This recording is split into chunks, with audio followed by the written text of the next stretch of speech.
Al Gore is the former Vice President of the United States, I might add, and a Nobel Peace Prize winner, founded Current Media 4 years ago with the promise of democratizing media. That's democratizing with a lowercase d. It's already in 60 million homes and is attracting a following among young adult viewers, which I can personally attest to because it's one of the few TV channels my son, who's 18, watches, and as a result I've been watching a lot of Current as well. So please welcome Al Gore.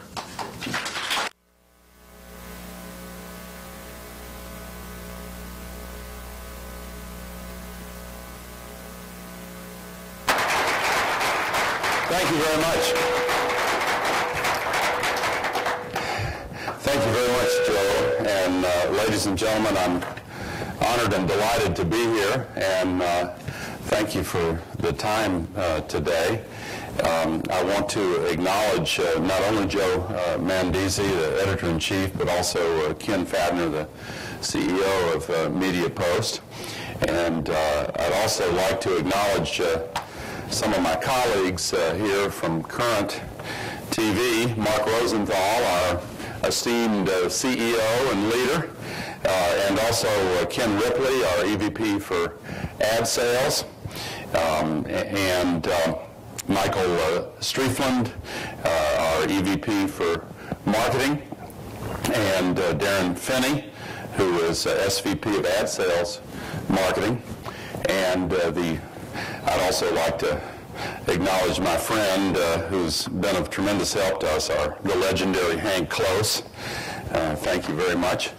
I would like to talk to you today about sustainable advertising. Let me go back one. The next stage in sustainable advertising, I had an opportunity to speak not too long ago about this subject. And of course, sustainability is a word that has more than one meaning, but one central meaning.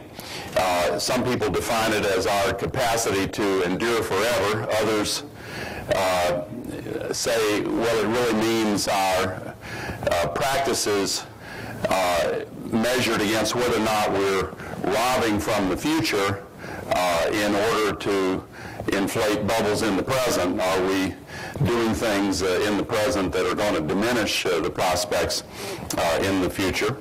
And as I mentioned last year at an event similar to this one, I talked about some of these topics, but I wanted to build on this. We have all about the concept of sustainability in connection to the environment, and we know, thanks to the consensus of the best scientists around the world, that the continued consumption of dirty sources of energy and unsustainable forestry and agriculture practices, that we're experiencing a massive climate crisis in spite of the attacks on the scientists. The consensus is just incredible. Every National Academy of Sciences of any major country in the world, they're all unanimous in telling us about that. And as a result of the economic recession that we're coming out of, have come out of, we have increasingly come to appreciate the importance of economic sustainability, the ability to step back and view our economy as a whole. And since advertising is connected in so many ways to this issue, I wanted to focus on the role of advertising and focus in on culture, discourse, and policy.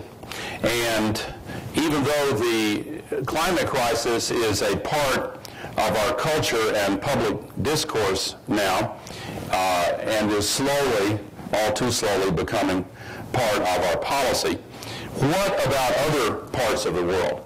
What about the world of advertising, content creation, and media?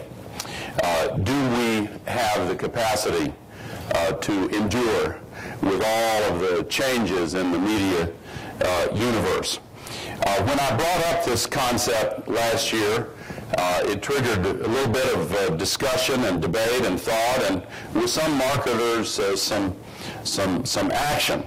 And I suggested at that time that 20th century advertising in some ways matched the industrial imperatives of that time. It was about scale. It was big, blunt, expensive, and intrusive, and was designed to talk to and not with consumers. Great stuff often, but based on an approach that really did match the scale and other characteristics that I referred to of the industrial age. And now our expanding media choices have changed everything. Technology has changed the media landscape entirely. The digital marketplace is very different from the content marketplace of the 20th century. It is full of radical new opportunities. It's a many-to-many world now, not one way and not top-down. And there's reason to believe that we're never going back. We can change. So what would a sustainable advertising model look like? Well, subtle and nuanced and targeted, and that's the opposite of big and blunt. Cost-effective and efficient, not expensive, appealing and authentic, and not intrusive. So we confront a choice. Either we can pump monologue-driven messages out into the public sphere, making it increasingly crowded, noisier and noisier, further challenging the conventional ad model, which is already facing a lot of challenges, or we can better identify the voices and messages that already exist. Consumers want to talk to the firms they patronize.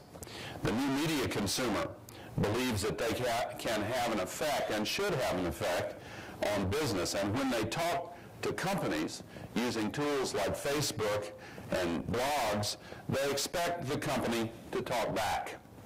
This year, Pepsi made a giant move in that direction when, as many of you know, they pulled out of the Super Bowl and put the marketing weight of their flagship brand into a conversation that acknowledged and rewarded real people for doing good. Importantly, they did this by utilizing traditional channels like national TV to drive people to where these conversations could actually take place in real time. So how'd they do? Well, they reached their first monthly goal in 1 week, and the Refresh campaign has served to enhance Pepsi's reputation and build loyalty. There is a participation revolution underway, and as many of you know, we've seen dramatic transitions from the print world to photography, to the electric age, now dominated by broadcasting. And even as broadcasting, cable, and satellite are still center stage and will be for a long time, the internet is entering the stage and is an increasingly important medium. Because today, consumers have become creators. The remote control, the mouse, mobile devices, all of these and others have empowered people to assemble their own content and experience. We pick and choose what we want, and when we can't get it, we make our own. Tune in, tune out, call it what you will, but what we do know is that if you do not engage a consumer into at least a two-way dialogue, they're liable to stop talking, and eventually they stop listening. But get them talking, and suddenly you're in the conversation and start creating together, and now you are the conversation. What we're experiencing in marketing and the media world is an evolution from engagement to real and active participation. Collaborators have influence. When you think about it, consumers who engage and participate and have lots of avenues for dialogue can be extremely influential, and are. This is the new consumer. Since this conference started, over 16 million Twitter messages have already been sent. And since I spoke about this topic last year, over 200 million Facebook profiles have been created, doubling in number in less than 1 year. This is the new consumer, and they're powerful. They demand a voice. They want to use their voices. And when engagement becomes participation, the results can be truly staggering. After the disastrous and heartbreaking earthquake in Haiti, the Red Cross rallied all of the major cell phone carriers like AT&T, Verizon, T-Mobile to issue a text alert to their customers asking for donations. With a touch of a screen or button, a return text to 90999 automatically charged $10 to your phone bill and provided critical relief for the millions of those who were suffering in the aftermath of the earthquake in Haiti. The power of engagement fueled by technology is also now instantaneous. The Red Cross raised $21 million in 6 short days immediately after the earthquake. At Current, we designed an entire network from the ground up to create content for and with our audience. As we grew, so did they. And they've done some amazing things by also putting our own creative community together with our advertising partners. We call them VCAMs, viewer-created ad messages. They're produced by Current's community of over 1,000 independent producers, videographers, and filmmakers. VCAMs are inexpensive to produce. They reward and empower our creative consumer. They delight our audience. In fact, the research shows, and this is serious research, showing that consumers prefer viewer-created ads by a ratio of 9 to 1 over traditional ads. And that means instead of using the remote or fast-forwarding through the ad, when they know it's made by someone like them, a member of the community they also belong to, they're interested in what kind of content has been created. And that allows us to serve the objectives of our sponsors.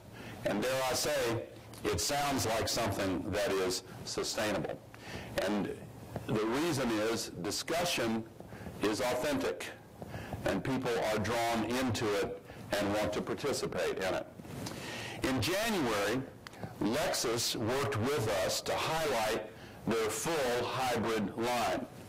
The VCAM community was invited by Current to express the power of H, lowercase h, by shedding light on great achievements. The ad either demonstrate Lexus actions speak louder than words philosophy, or profile a person or organization that, like Lexus, puts creative thinking and innovation into action. And the effort drew hundreds of submissions. This multi-platform campaign reinforced Lexus's hybrid leadership and demonstrated the brand's creative thinking and technological innovation, helping the Lexus hybrid philosophy become a part of popular conversation. What they got back was something that cannot be scripted or cast for. It was, in a word, authenticity. The kind of authenticity that consumers can sense. They know it when they see it, hear it, and feel it. And they acknowledge it because it came from one of them. Let me show you.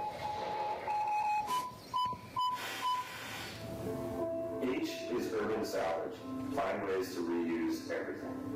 I like using reclaimed wood because you can read a story into it. It's like looking at an old photograph. Your mind wants to recreate the story of what was happening in that exact moment. I like everything that is sustainable, used, raw. I design and build sustainable furniture to be passed down to future generations with the practicality of the past and the ethics for the future.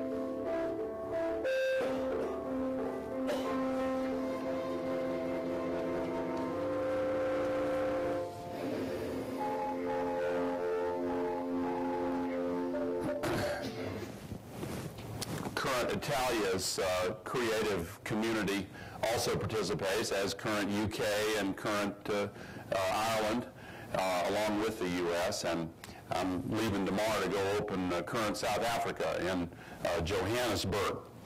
So moving on, sustainability meet sustainability. The earth, commerce, advertising, and media collide. I want to show you what I believe to be a great example of how sustainability in all shapes can come together to inspire change and transform the way we think about the world and how we do business. Our friends at Frito-Lay came to us with a challenge, and incidentally, Gannon Jones, VP for Marketing at Sun Chips, is here somewhere way in back. Good to see you, Gannon. And they wanted us to keep it authentic and help them get the word out about their new compostable Sun Chips bag. Now let me preface this by saying that they did an extraordinary amount of work, R&D, for a long time. They committed to this, and when they finally got their product ready and this new innovation ready, they came to us for this advertising campaign to inspire everyday consumers to take little steps to help save the planet. So we handed this challenge to our audience at Current TV, and the results are, in my admittedly biased opinion, pretty cool. I had the honor of going through these and picking a winner, and it was hard. The one that won stood out for sure, but there were so many others that could also be run in the national ad campaign. But let me show you the winner. So, about this roommate. He's a really nice guy, but he's super lazy. The other day, I brought him a bag of the new compostable Sun Chips, and he throws them in the trash. And I explained to him, you have to put it in the compost pile. You can't just compost itself. So we go out to the backyard and make a little compost pile. And we're adding to it every day. And then one of the neighbors starts adding to it, and pretty soon the whole apartment building is using our compost heap. You see, little steps make a big difference. Young woman in Brooklyn made that, won the prize. Let me show you one of the runners-up. I could show you a bunch of them, but I'm limited on time.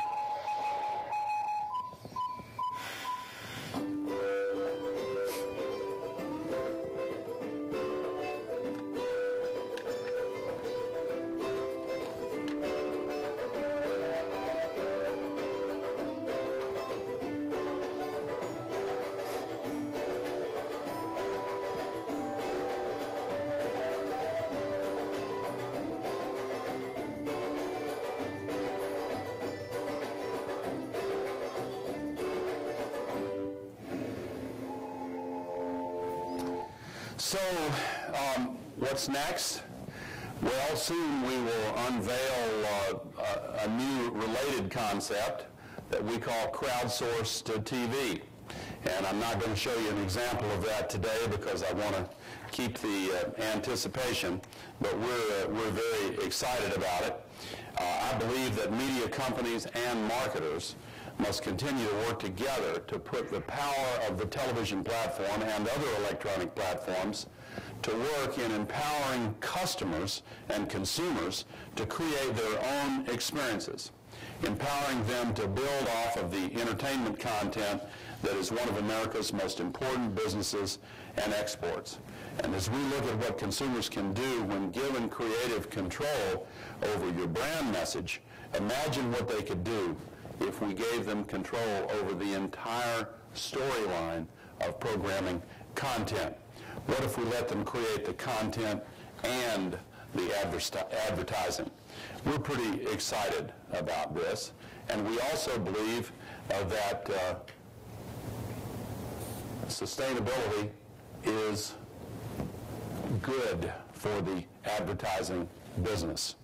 Everyone in this room knows the argument for a sustainable environment. I hope to continue a conversation about the need for sustainable advertising, but perhaps our consumers are actually way out ahead of us on this. Perhaps because of and through this participatory revolution, they are now in the midst of forcing us to consider being sustainable with everything. And just like the environment, it's not just good for the public sphere, it's good for business, and it's good for brands that employ this approach. Great ideas are born from curiosity, creativity, and optimism. I believe that we can make a difference by giving people a way to bring their ideas to life. And I look forward to continuing to explore this challenge with you together. Thank you very much.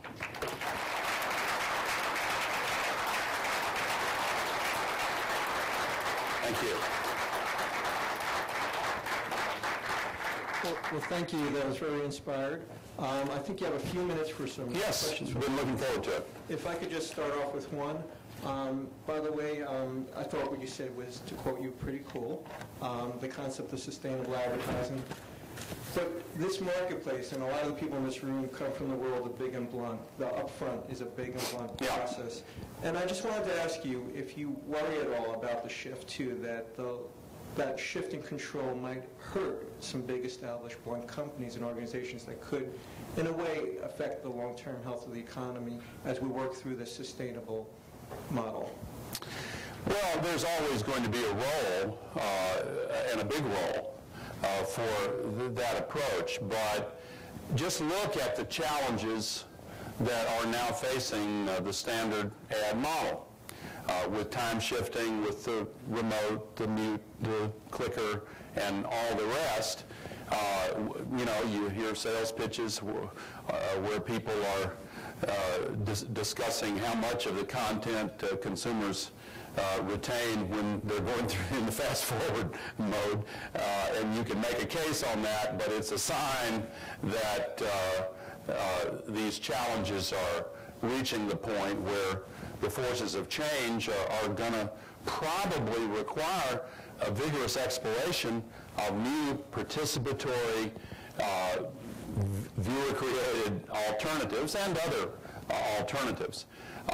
For me, the one statistic, I already mentioned this, but the one statistic that is perhaps most important in this whole discussion is that 9-to-1 preference for viewer-created ads.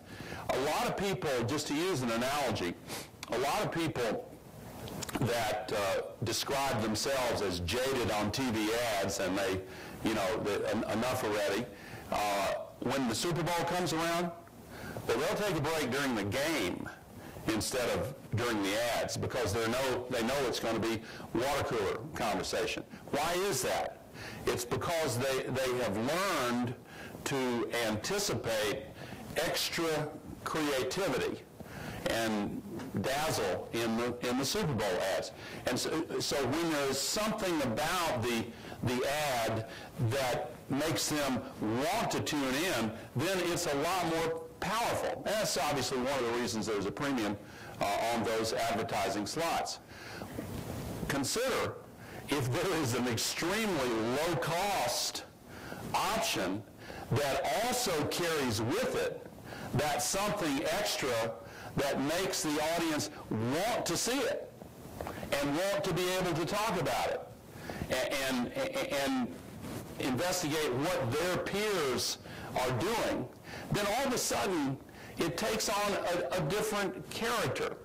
And it circles back to that word authenticity, because it's not product placement, it's not something that is an ad but pretends not to be. It announces itself. Here's an ad.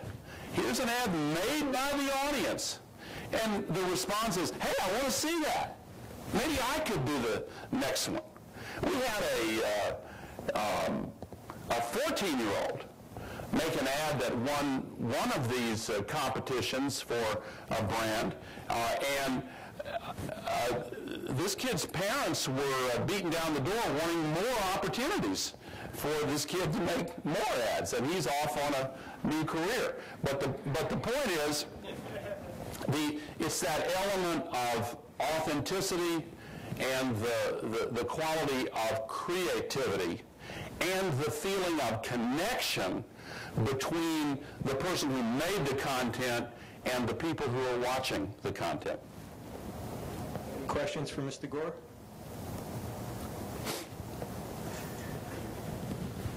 Working with schools, also working directly with schools.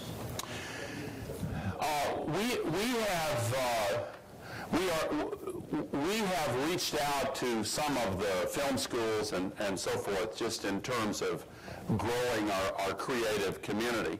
And we've talked about other means of reaching out to schools, but it's primarily individual creatives who find us and who want to participate in this program. Also, could you see a baby boomer network similar to this young adult network? A baby boomer network? Are you talking about a cable channel? Yeah. I think there are a bunch of those already, aren't there? I think that's what Dancing with the Stars is. Having authentic advertising for older adults? Well, we have VCAM creators of all ages. Now, because these digital tools are more apt to be mastered by younger people, we get them way overrepresented as a share of the population in the creative community, but that's changing over time. I was just in Italy, and there the percentage of people using the internet under 50 is approaching the levels here, but over 50, it's not happening. But here, right on up the age group, and you look at some of these massively multiplayer games and look at the demographics of the people using them, it's astonishing how many boomers and older are using the internet and using these devices, if not tools. And so we're getting some considerable number of submissions from older demographics also. Do you have time for one more question? Okay, sure. Joe, there's one back here. Oh, I'm sorry. Okay. You've given some very impressive examples of sustainable advertising to good effect. Obviously, there are dangers if companies were to take shortcuts to give perhaps the appearance of authenticity. Has that ever happened? No, there's no such thing as a bandwagon, surely not. Are you aware of cases yet where companies have tried to do that? And if so, perhaps not with necessarily naming them, what's been the backlash, what's befallen them, or what do you think could happen if companies were guilty of seeking to appear authentic? Well, I think the old cliche, fool me once, shame on you, fool me twice, shame on me, sort of applies. I think that it can be a minor phenomenon, but if it's sort of like greenwashing, some people can get away with it, but when it's called out, then what is intended as a positive becomes a negative. I think it's a little subtler here when you're talking about authenticity, but I think the same formula applies. People really do, for the most part, know it when they see it. You like that Carpenter ad for Lexus. I don't know of anybody who sees that ad and doesn't really feel 100% convinced that this guy is working with his hands every day and living the values that he's articulating. You can see it in his face, you can hear it in his voice, and to take that concept of a commitment to sustainability in one sphere and use it to market the concept that Lexus is trying to get across. I mean, I don't think you could fake that. Now, maybe it's possible, but I think that people would be onto it. If you've got time for me to take the person in back who didn't want to, who we didn't have time for, I'll answer quickly. Hi, my name is Patrick Perotti. I'm with Shazam. We're a company that does music recognition and now trying to get into TV interaction. I'm an investor in Shazam. I know all about it. There you go. I've been trying to get y'all to put out a product that recognizes bird calls. We'll work on it right now. I'm sure there's a sustainable business model there. But my question is very simple. I mean, do you intend to use your VCAM content? I guess the brands that are launching these contests through you, they own that content. Are they using those ads across other platforms? Oh, absolutely, absolutely. The model is the payments can vary, but a common model is that the person who does the ad, if it's used, gets $5,000. If the brand decides to use it on other platforms and go wide with it, then $50,000. And as I say, there are modifications to it, and it's not hard and fast, but that 14-year-old kid got a $50,000 check, and that's why his parents were so fired up about this. But we did one of these for Samsung on which is launching its Blue Earth phone. I think I've got the name right. And a young Italian did an ad that I don't have it with me, or I'd show it here in answer to your question. But it's being shown on every continent all around the world. So yes, they take it and use it. Many of them take it and use it all over. Ladies and gentlemen, thank you so much for hearing me today.